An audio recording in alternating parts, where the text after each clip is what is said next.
Welcome to our channel where we unravel the intricate world of Bitcoin mining and the Byzantine generals problem, exploring how these concepts shape the decentralized landscape of cryptocurrencies. Let's get started.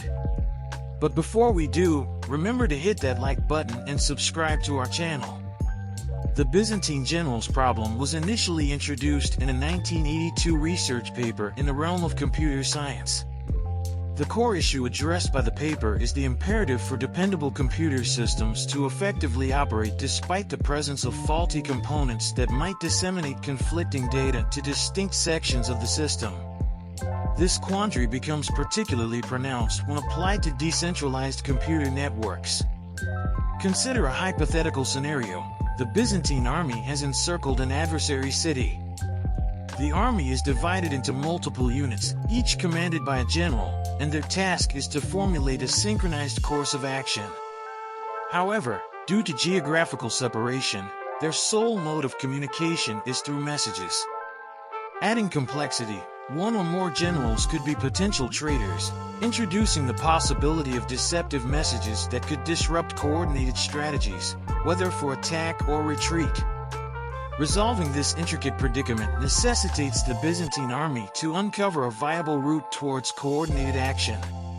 To achieve this objective, the army requires an algorithm that effectively guides them to a harmonized outcome, where loyal generals adhere to the plan while traitors do not. With a comprehensive grasp of the challenge at hand, let's delve into the solution, known as the Byzantine fault tolerance algorithm. Over time, numerous theoretical resolutions involving concepts like game theory and mathematics have been proposed. However, the practical embodiment of the Byzantine fault tolerance algorithm found its realization through Bitcoin's proof-of-work mechanism. In the context of Bitcoin, the generals metamorphose into nodes within the network, colloquially termed miners. These nodes function as connectivity points, facilitating the reception, generation, storage, and transmission of data across the network. Envision each node as a distinct unit, interconnected and capable of seamless data exchange. In the realm of the Byzantine fault tolerance algorithm, a crucial concept to grasp is that mining nodes commence their operation with an inherent skepticism towards all other nodes on the network. This skepticism forms the bedrock upon which proof-of-work ensures network consensus, even in the presence of nodes that do not conform to the expected behavior. This guarantees that coordinated action can still be attained despite the existence of Byzantine generals acting against the collective interest. To witness the mechanics of this process within the context of Bitcoin, it's essential to recognize that Bitcoin functions as a peer-to-peer network.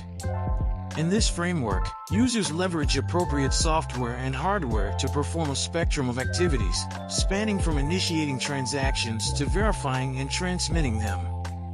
Here arises the concept of mining, a practice executed by network participants. Mining is an intricate endeavor entailing the application of proof-of-work to generate new coins.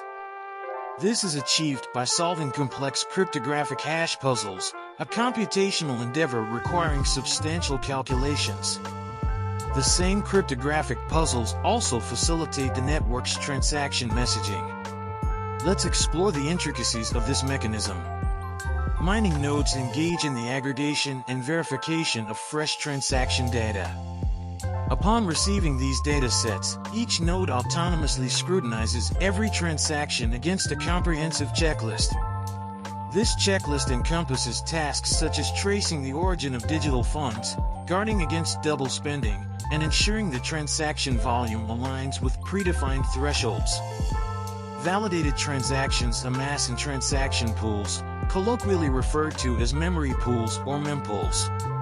Transactions within these pools await inclusion within a block.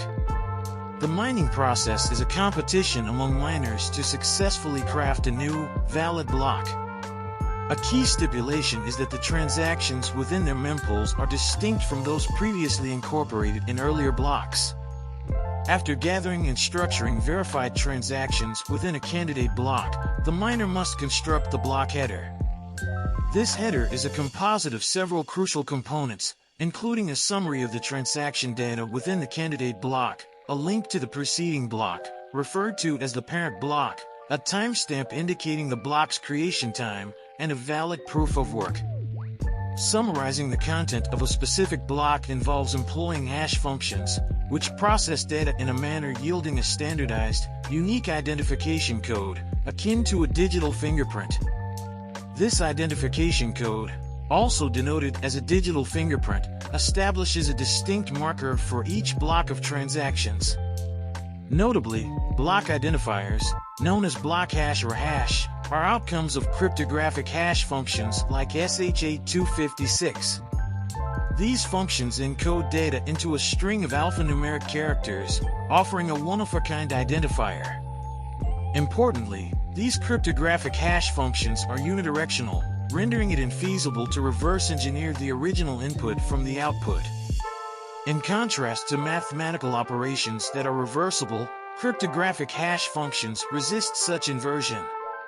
This distinction is particularly apparent in the context of proof of work, where an unknown variable within a cryptographic function's input necessitates systematic trial and error to uncover potential values.